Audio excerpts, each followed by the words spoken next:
Welcome to the Creative Plane Podcast Network. Join us as we review our favorite RPGs, collectible card games, MMOs, video games, PC games, and bring up interesting topics and things that we'd like to share with everyone. Sit back and enjoy the show.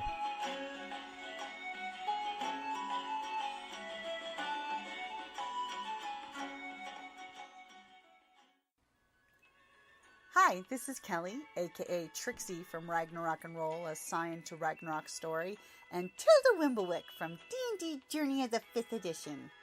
First off, I would just like to say thank you to everyone for listening to our varied adventures, as well as for rating us on iTunes and rpgpodcast.com. If you haven't rated us yet, we would greatly appreciate it if you could. And if you're looking for more ways to support our efforts, we are now on Patreon, a great site where you can help us continue making more podcasts, as well as some special surprises for our patrons. If you can, please look us up at www.patreon.com/cppn. Every little bit helps. And again, thank you for listening. We're going to go ahead and get started. Thank you for coming to 3 o'clock panel, Two Perfect Heroes. My name is Natalie Wright. I'm your moderator for this panel and a panelist, and I'm going to introduce our 2 other panelists, and then I'll briefly introduce myself, introduce the topic, and then I'm going to get us started by asking our panelists some questions, but we are here to be interactive with you and include you in the conversation, so we definitely want to, take questions from the panel and anything you guys want to add to the conversation. We'll do that. If you raise your hand and I don't call you right away, it's because I'm letting one of the speakers finish what they're saying. But keep your hand up, and I'll try to I get to you all. Okay. First, we on the panel. I'm gonna pick the wrong one. All right, this one. Okay. And we have Ed Hornart. Sporting his abs, yes, Mr. Valentine. This goes perfect with his bio. What kind of guy writes romance? A guy who married his high school sweetheart a week after graduation and still lives the HEA happily after decades later. 48 years, actually. A guy who's a certifiable Harlequin hero. He inspired Vicki Lewis Thompson's Rita Award finalist, Mr. Valentine, which is dedicated to him. He started out writing contemporary romances for silhouette books, but these days he concentrates on science fiction romance. He's been a teacher, a principal, a technical writer, a salesman, janitor, and a symphonic oboist. He and his wife Judy live in Tucson, Arizona. They have 3 sons, a daughter, a mutt, and the galaxy's most adorable grandsons. Adorable, whole galaxy, yay. And on the other end is Catherine Wells, the author of numerous novels and short stories of speculative fiction, including Mother Grimm, a finalist for the Philip K. Dick Award, Builders of Leaf Houses, the 2015 Ann Lab winner for Best Novella, and Native Seeds, which is running in the current issue of Analog. And I'm your moderator, Natalie Wright. I am the author of 6 novels, including the award-winning Half series, The Akasha Chronicles with over 2 million reads on Wattpad, and all-around geek and nerd and lover of all things geeky nerdy. Okay. This panel is Two Perfect Heroes. So the idea of this is that starting out with a great main character and the question of what makes a protagonist great, but also the overabundance of good character qualities can, sometimes make the hero or the main character obnoxious, might be a word, or just not, too overdone. So what makes a good hero is the fact they've overcome the darkness and flaws,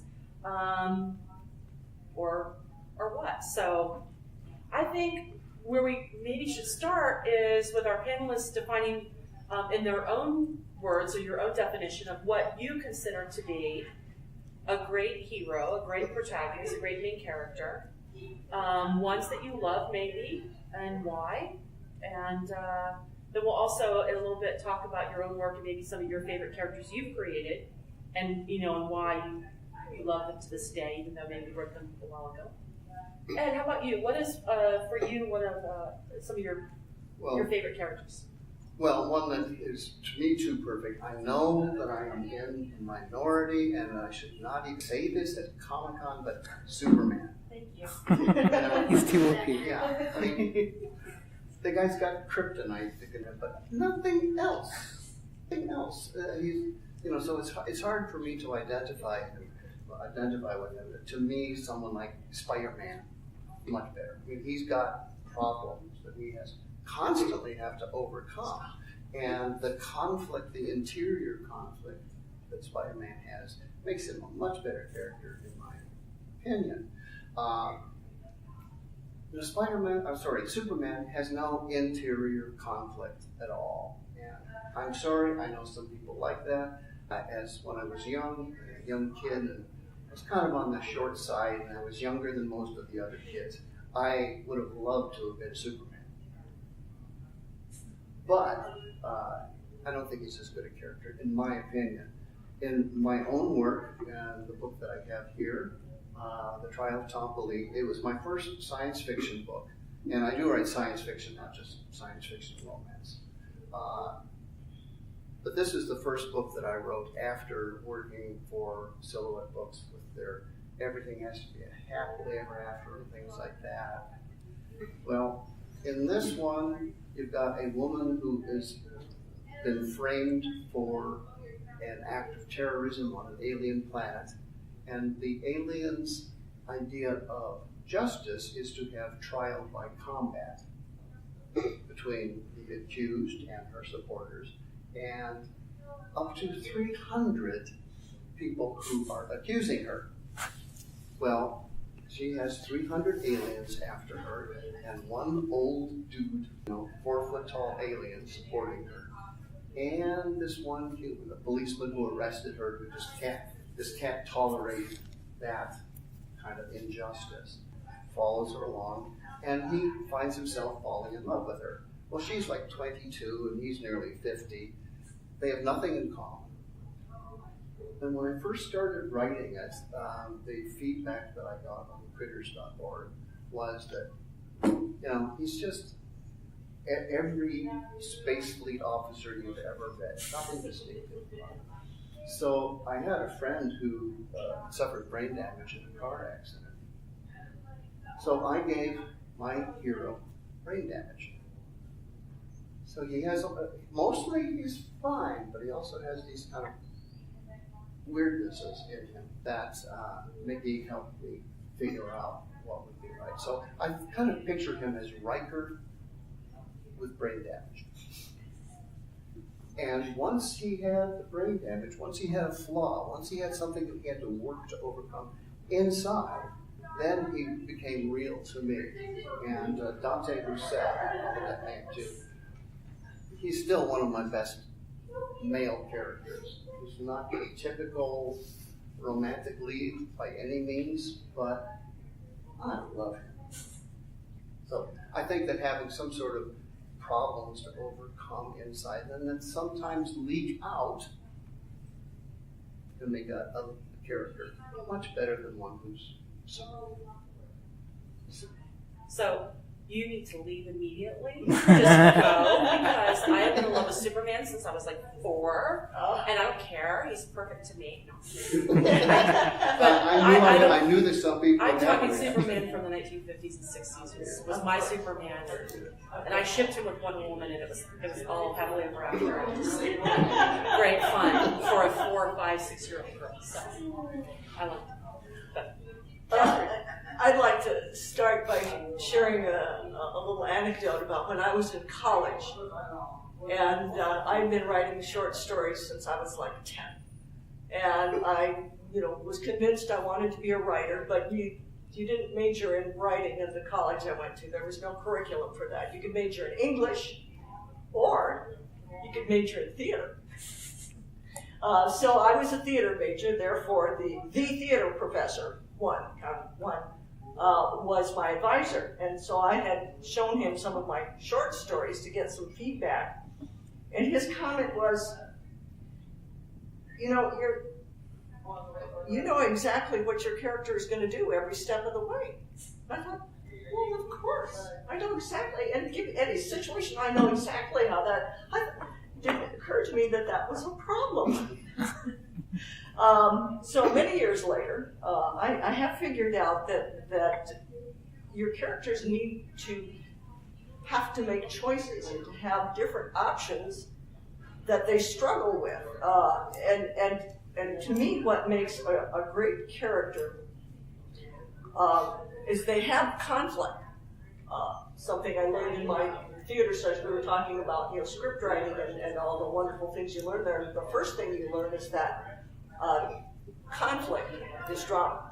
You have to have conflict. If you don't have conflict, you don't have a story. And if your character has conflict, they're a richer character than one that has no conflict in them. And sort of as an outgrowth of that, the best characters are ones that are very real. I mean, you look at them and you say, I know this person. Not, like you're watching them. I had this reaction when I first saw the sitcom Modern Family. I saw all these people, I thought, I know these people. I don't mean I know the characters. I know these people. These are real people. So that's another aspect of that great characters. They have to seem real to you. And the other, I think, really critical piece is that your characters need to grow. Really great characters. They have this conflict. They make choices. And then they have to deal with the consequences of it. And the result is, hopefully, growth of some kind, growth of the character. And to me, that's what makes really great characters. Take, for example, I had to write these down because I get flustered. I don't know if anyone follows the Lois McMaster-Buchholz series, the Miles Vorkosigan. Her books are wonderful, but she has a character who has brittle bone syndrome. And he wants so much to be the action hero and to join the Imperial Guard, but he breaks. He can't do anything physical without breaking. So he has to live by his wits, and oh boy, does he have wits. So that's a good example, and he grows. But since you don't know that, okay, let's look at a real well-known example, Mr. Spock. Now here's a man who's half human and half Vulcan. You want to talk about a conflict, and yet as you watch the series and how he progresses, he does grow. And maybe not in the first few episodes of the first season, but as it went along, he became very real and someone that you could really identify with. So I think he's just an excellent example of a really great character. Not too perfect, although it would be easy to try to do that with the Vulcans who have no emotions. But I think he's a great example. And I was thinking of my own works and who would I give as an example, and well, certainly Coconino, who's in the series, the trilogy that I have, is a young man who is going to save planet Earth. He's going to save Mother Earth, and he does, but it costs him, and he has to make hard choices along the way, and then as he continues through the series, he has to deal with the consequences of his choices, some of which are not very pleasant. One of them is that he has to grow up and be a grown-up and take a grown-up's part in society and not be the action hero. And then the third book, he's an old man reflecting on his life, and he finally, at the very end, has learned to laugh at himself. Now there's growth.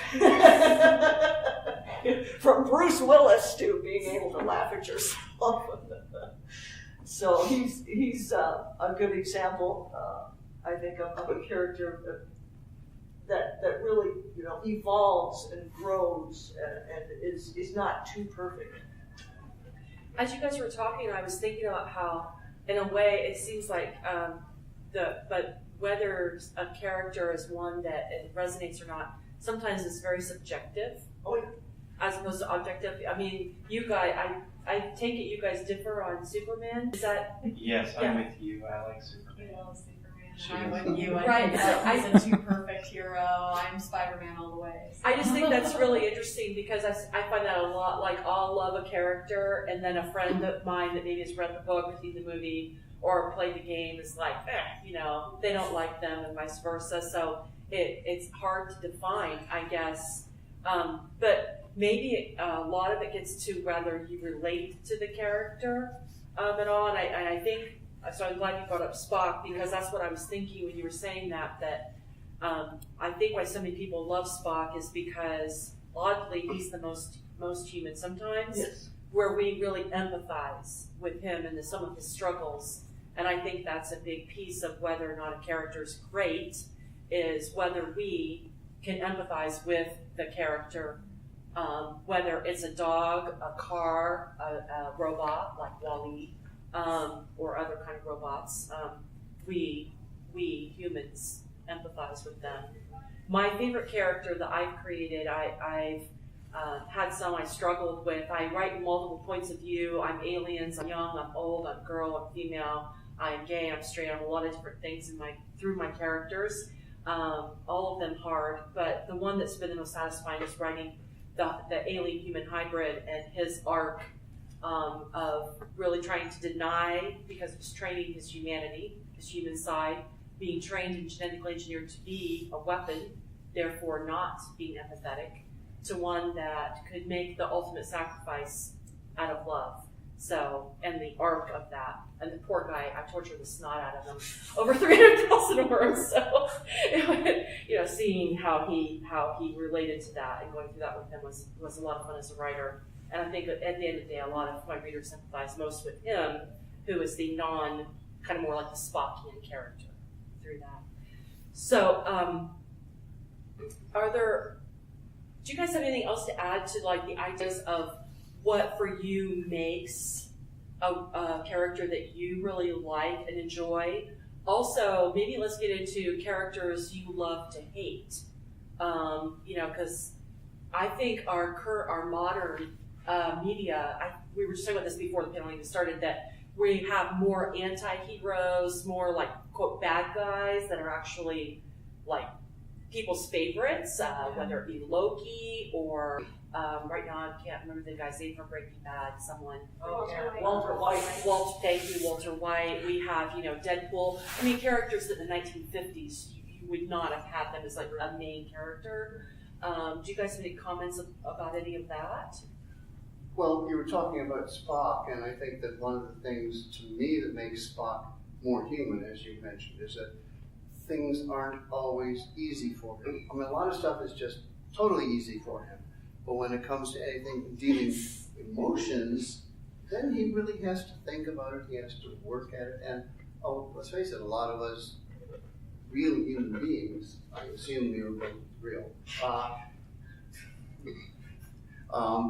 we puzzle a lot about things. When it comes to emotions, we have to work at it and think and make decisions like Spock.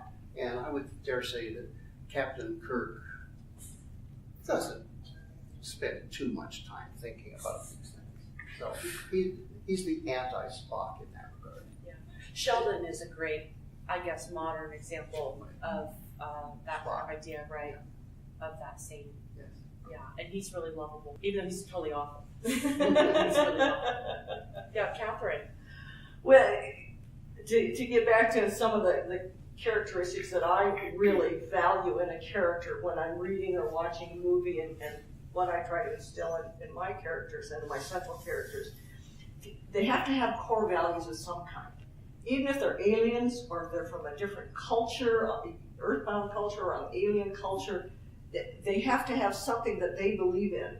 Even the bad guys, they have to have something that they believe in that's important to them, that they serve, that is beyond self. And the other thing is just a sense of humor. Oh, please. I'm a sucker for a sense of humor. In terms of bad guys, like you were talking about the Walter White character, when I heard the description of this series, a high school chemistry teacher who winds up selling meth. I thought, ugh, I don't want anything to do with that. But as you watch his progression, from the chemistry teacher and how he slides down and just becomes this thing, it's so compelling. And it's the conflict in him, and that's a real person. You can see this happening. Yeah. You can relate to that. Yeah, the other one, the one that I have more trouble identifying with, and it wasn't so hard in the beginning, but as the series goes on, it's harder and harder is the Frank Underwood character in House of Cards. I don't know if you will follow that at all, but I mean, talk about evil. But he doesn't start out evil. Again, like Walter White, he seems to get deeper and deeper, and you have to believe there's a blackness at his core that allows him to do this stuff. Yeah,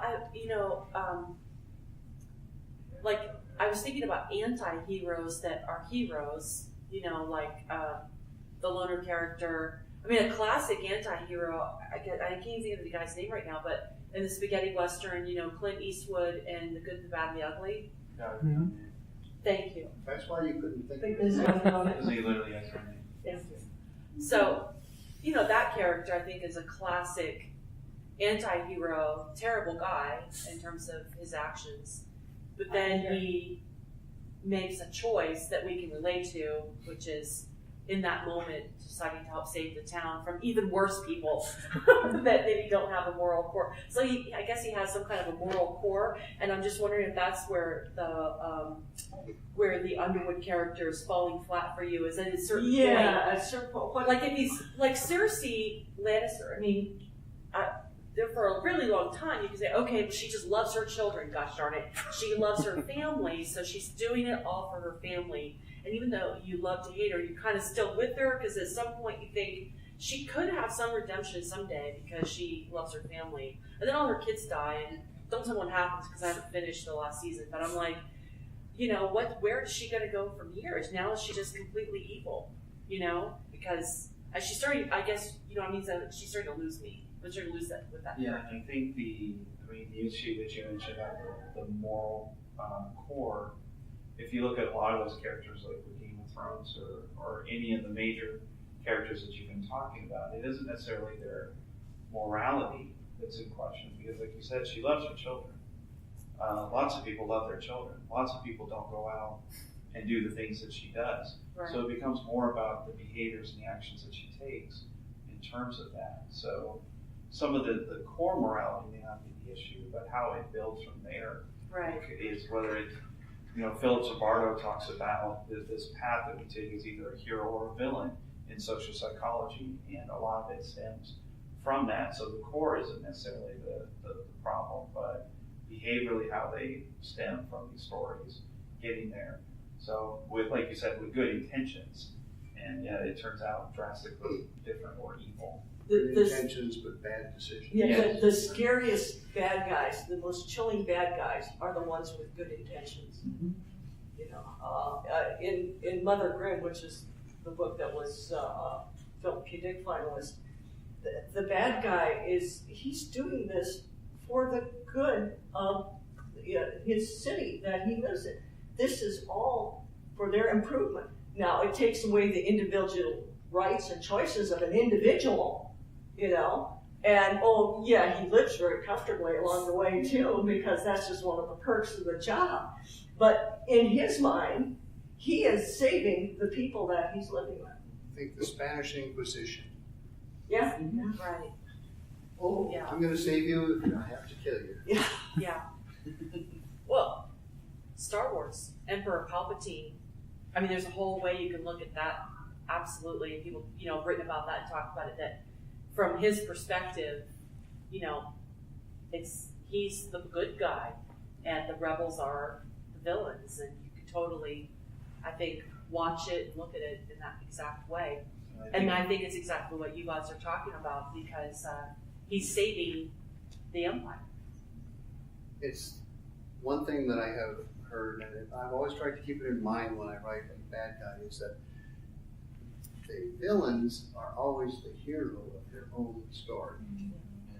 And you have to keep that in mind, that there's very few characters who choose to become evil, although there's a marvelous one in the book Mystic River, which is not science fiction or comic by any means, but at the end, after one character has gone out and ended up having to kill one of his friends, he decides, okay, well, I guess I'm evil, and I'm going to be as evil as I can. And it's so chilling because you have seen him all through the book battling between what kind of decisions he's going to make. But that's unusual. Most times He's battling the dark side. the stormtroopers, they think they're pretty brave and heroic. Yeah, when we're talking about good and evil, I've been wondering, and I don't know if you guys have any comments about this, again, if modern audiences are more, because of the rise of the anti-hero as a very common now kind of main character, if we are seeing a shift away from the, quote, too perfect hero. I mean, the idea that, George R.R. Martin is a great example of really imbuing his work with a lot of gray. There's no black and white. We're all, we're people. We all have. Shades of Grey. Yeah. Sorry.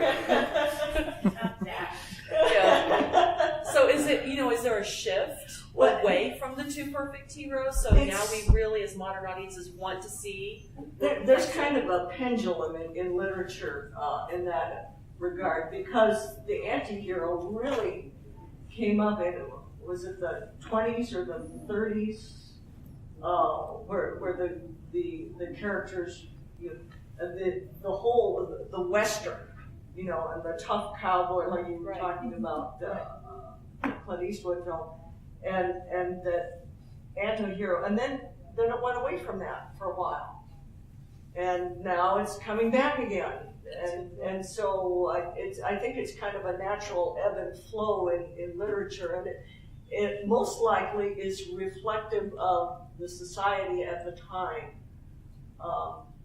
And you go back to, was it Pope and those writers back at that time period who said that this is the best of all possible worlds. So, Molière. Molière, okay, yeah.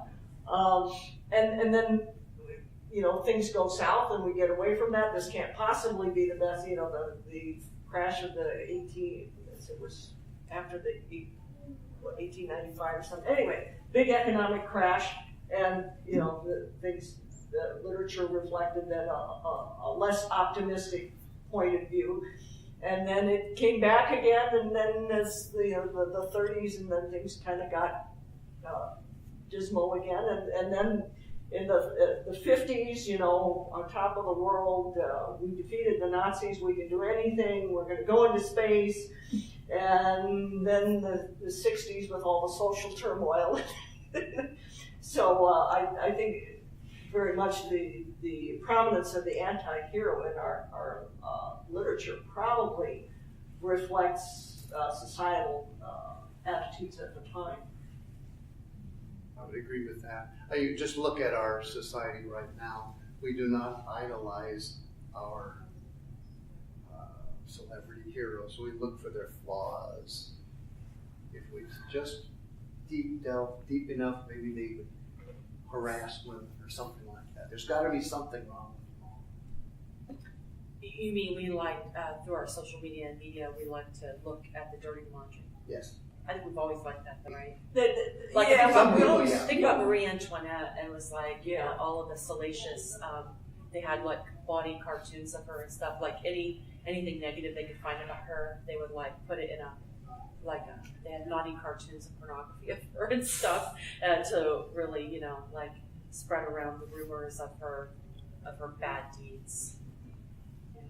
I think that's kind of a natural tendency in human beings, spawned partly by jealousy, and they're so high and mighty, there must be something wrong with them. Yeah. And of course there is. Yeah. And Because, but you there, know, no one's perfect, right? There's always a flaw. Speak for yourself. I forgot. Mr. Mallet. there are times when our society is more forgiving of misdeeds, and times when it's really not. And in the 1960s, as you can tell us when I grew up, we were looking at things that, and our parents were just, they fought the Second World War, that was behind them. They wanted to look at the good things, but we wanted to say, wait, but this isn't right, and that isn't right, and this could be better, and we need to fix this. And they were resistant, to that, because they'd already fixed Nazis, and they wanted a little respite now. And then the 60s passed, and we got comfortable again with our lifestyle, and so those ebbs and flows come and go, and again are reflected in our literature.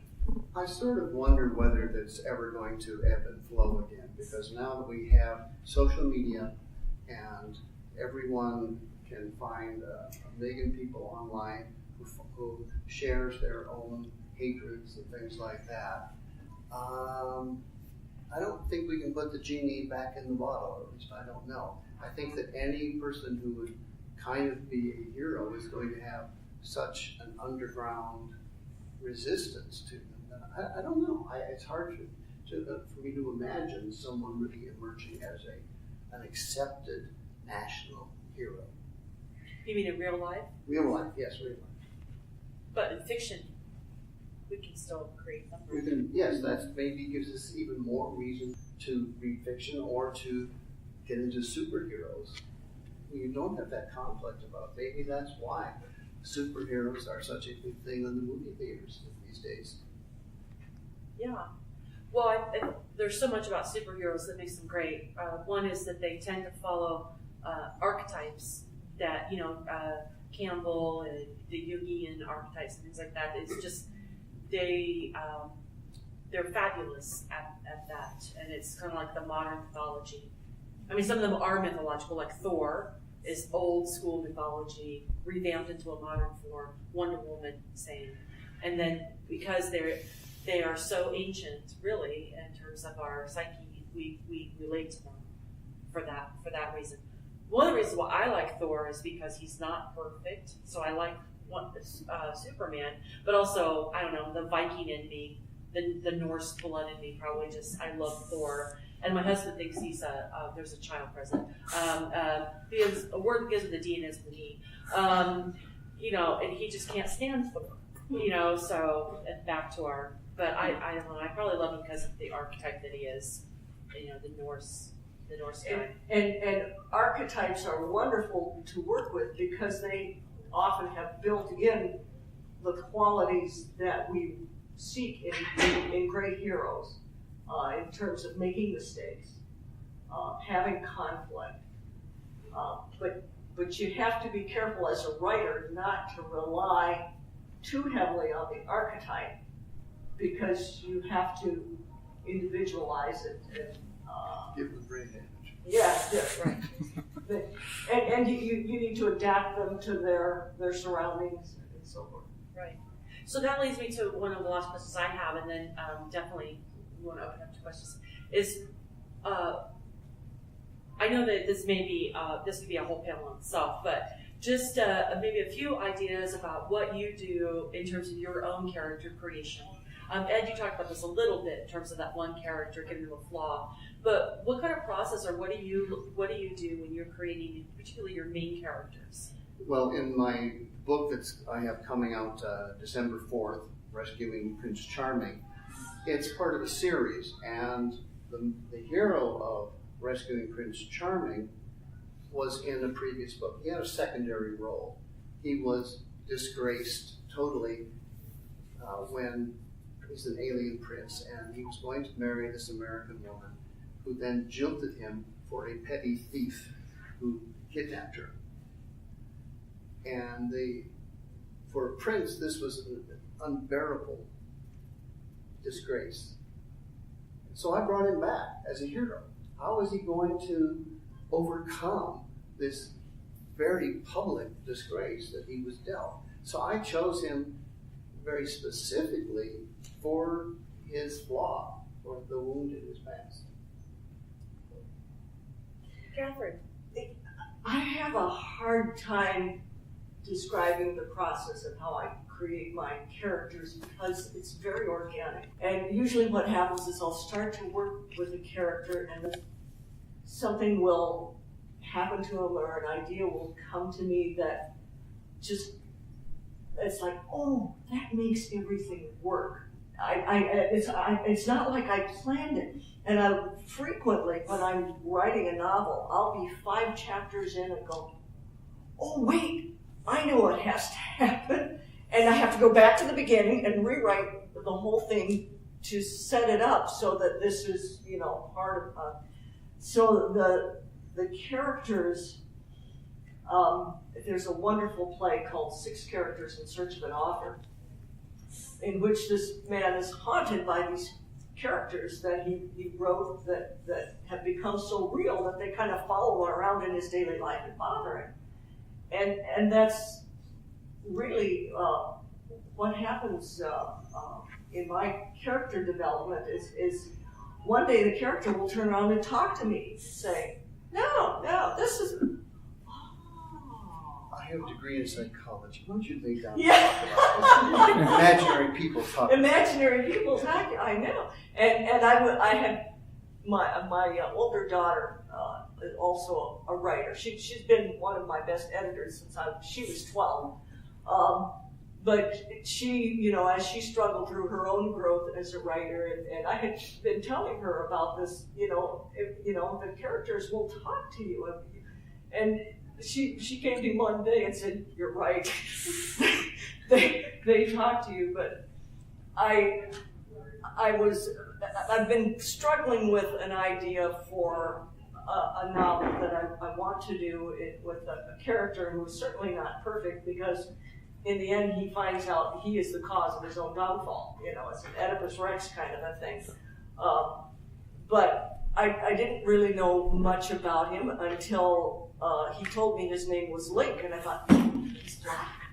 I didn't know he was black. I don't know anything about writing a black man. How do I do this? And so I've been somewhat intimidated.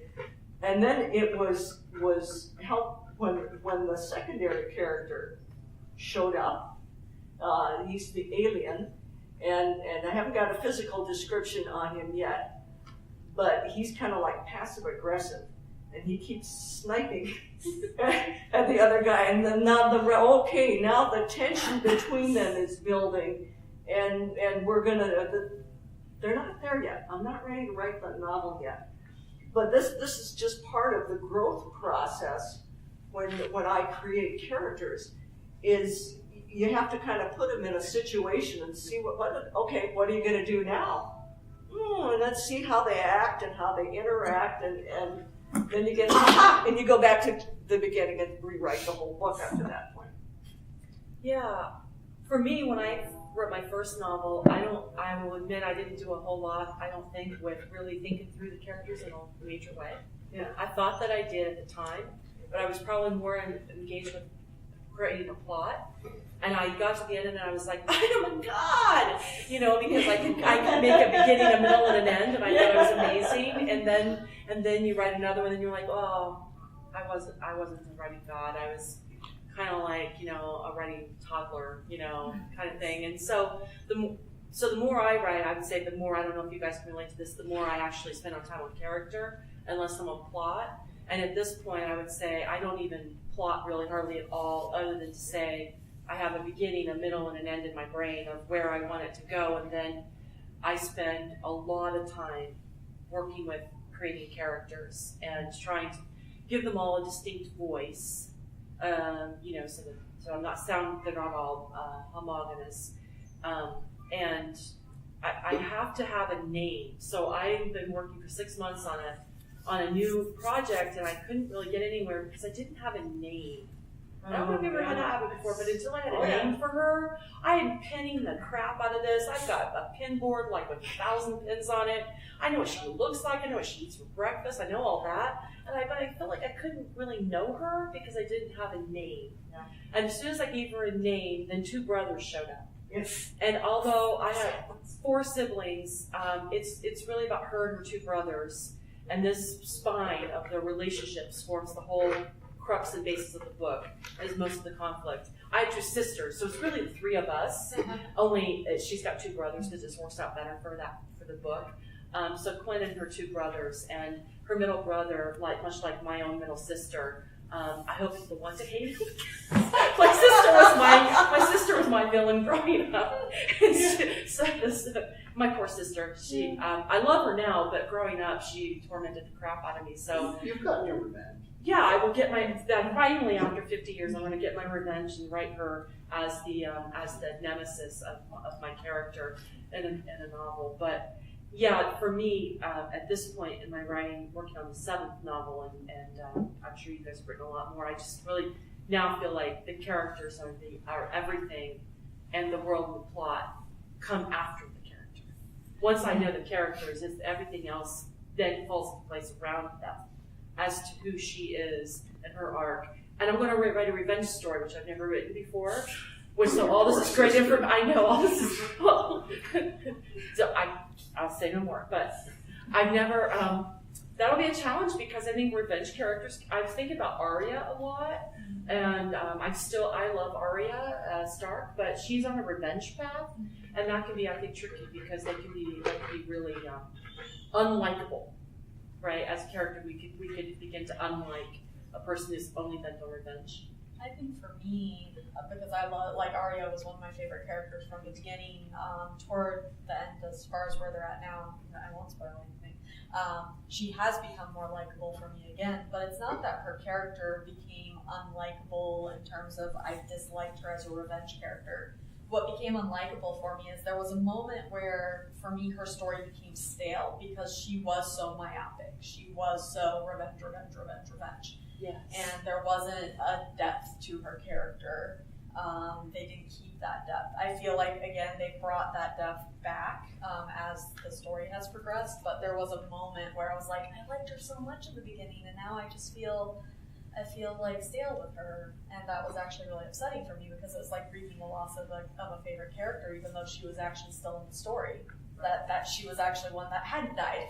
Yeah, I think you're echoing some of the sentiments that Ed and Catherine touched on too, with just in general making that character feel real and not stale and dimensional with problems that they're solving and more to them. So we don't have that. We have a few minutes left. I want to make sure, and the time left, that we can get to any questions or comments you guys all had. So, does anyone have any questions or want to add, your own ideas of some of your favorite characters in media? Yeah. I love Severus Snape because there's a lot of division between the fan base of the books. Is he a villain or is he a hero? And there were, I fight with people online because I insisted from the first book that he's actually a good guy. And I'm glad I was redeemed in the end. But, you read the books, you get to the end, and by the end, everyone pretty much agreed, okay, he actually is more of a hero than he is a villain. I just think she wrote him so well by making him ambiguous throughout the series. But I felt like from the beginning she was telegraphing to the reader that he was not all bad, but it was really subtle. Right, there were little things here and there that 3 books later, you go back to that scene and be like, oh, that explains it. That's called foreshadowing. Right. Yeah. But people didn't catch it, Yeah. So. Yeah, he is, Severus is a great character. Really great depth. He might be one of the best characters, really, in the whole series in terms of the depth of that character. Well, yes, like Harry Potter is probably the shallowest character in the whole series, really. It's the secondary characters that really come to life in that series. Yeah, that could be.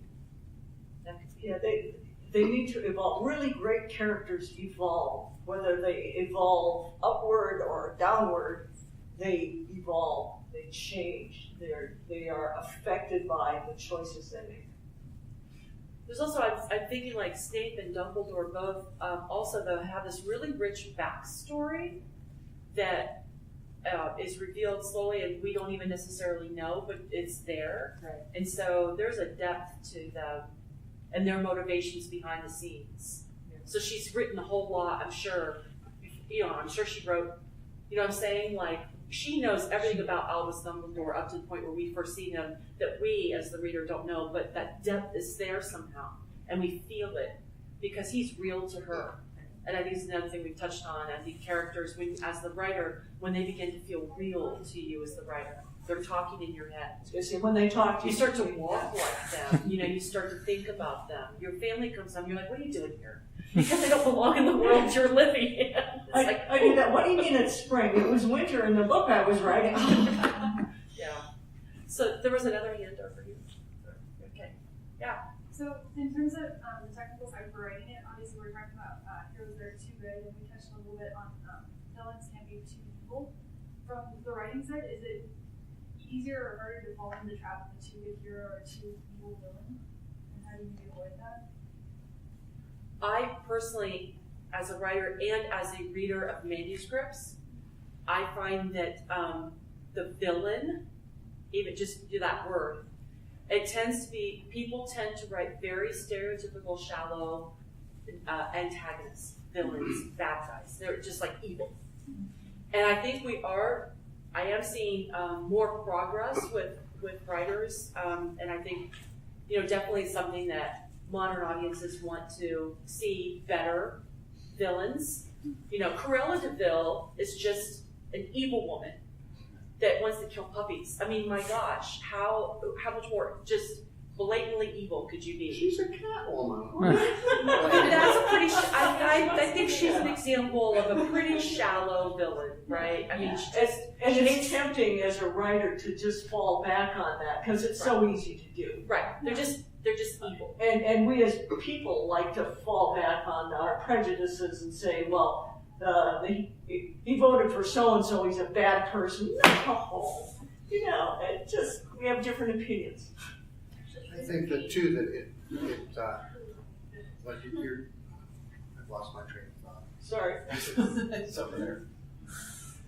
The train? Yes, the train of thought. It's up there somewhere. Well, yes, and yeah, I think that for me, I think that is maybe from my perspective, it's easier to fall into the trope trap when creating the antagonist than with the main character, with the protagonist. So with your own, and you were saying read manuscripts, what do you do to maybe avoid that? Like, do you spend an extra special time with the antagonist, or do you take a moment at the end to reflect and make sure that that's not happening?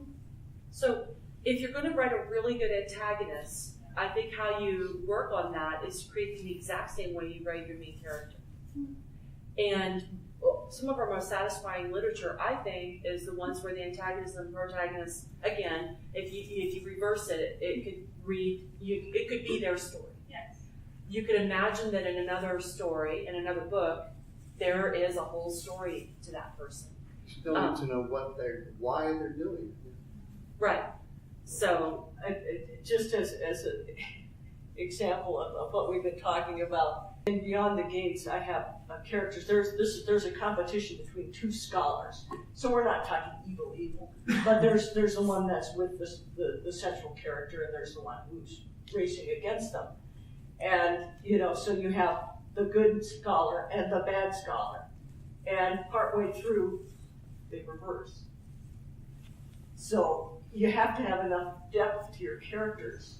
And the emotional, I just took an online course with a script doctor who works for Pixar and other films. And so just, if you're a writer, you might want to just Google like the emotional core of Pixar, and you'll probably find him, but he talks about whether it's antagonist or protagonist, if you want to bring out the emotional core, it's all about empathy, and there's kind of like a formula that he has for it, but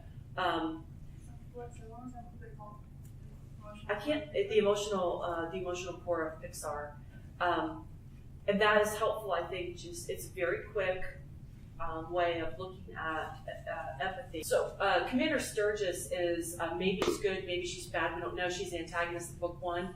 But just a simple thing that I did is she has orchids. So she is bad. She does a lot of bad things. You know, she's willing to kill pretty much anybody to further her interest, and she thinks she's doing the best thing. But she has orchids, and you'll see her taking care of her orchids. And at the time, it was sort of an intuitive thing that I did. And then when I was taking this course, he was talking about the bad guy that feeds the dog, pets the dog, has a cat. It's that light, little tiny humanizing trait. And so it's kind of cool, like, oh, I just kind of intuitively gave her, things to take care of. It was just something to do, but to give them some kind of humanizing trait, show them something other than just making an evil decision. Sid in Toy Story is a good, not bad guy. Toy Story, yes. The next door kid, Sid. Yes. He's a monster, but really he's just a little kid that likes to play with toys. And has a lack of supervision. Sid, your Pop-Tarts are ready. That's like, he's out blowing up the backyard. And his mom's cooking him Pop-Tarts, sugar-laden treats for breakfast. So it's kind of like, very Pixar's genius. I mean, it's just like, there you go. Sid's story. Pop-Tarts are ready. You didn't know who's hurting the toys. Before we go, I would just like to say that I have copies of The Trial of Tom Lee that are going to be free for anyone who wants them. Oh. This book originally came out in hardcover. It was professionally edited by the people, and now I have the rights back to it. It's never been number 1 on Amazon, but it has been number 2. Ooh. So it's a good book, and it's been around. It's still my best-selling science fiction book. But this is the old cover. I have a new cover. So he's getting rid of the old covers. I'd be more than willing to sign it. Go right up here. Help yourself. I think we're about out of time. If anyone wants to talk to me more or geek out with me about Blade Runner 2049 or anything else, I'm down on the Laser Forum and the Art Side. Thank you for coming. Thank you. Thank you all for coming.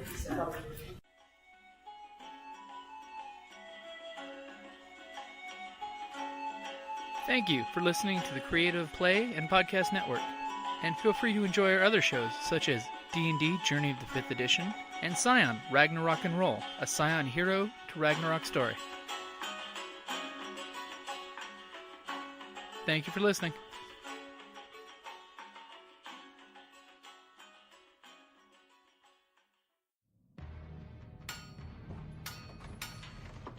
Down in the depths of the mountain, we dwarves spend our time forging powerful weapons, mining precious gems and metals, and feasting like kings. But after a day of digging for the next Arkenstone, this dwarf likes to come home to a package full of loot. Dungeon Crate is a monthly subscription box service forged specifically for RPG and tabletop gamers. Miniatures, dice, tokens, coins, maps, modules, terrain pieces, handcrafted items, RPG jewelry, and more are yours for only a few gold per month. You even get a digital crate along with a physical one as an added bonus. So are you brave enough to reward yourself with a Dungeon Crate? By Morden's beard, I hope so. DungeonCrate.com. Let the adventure begin.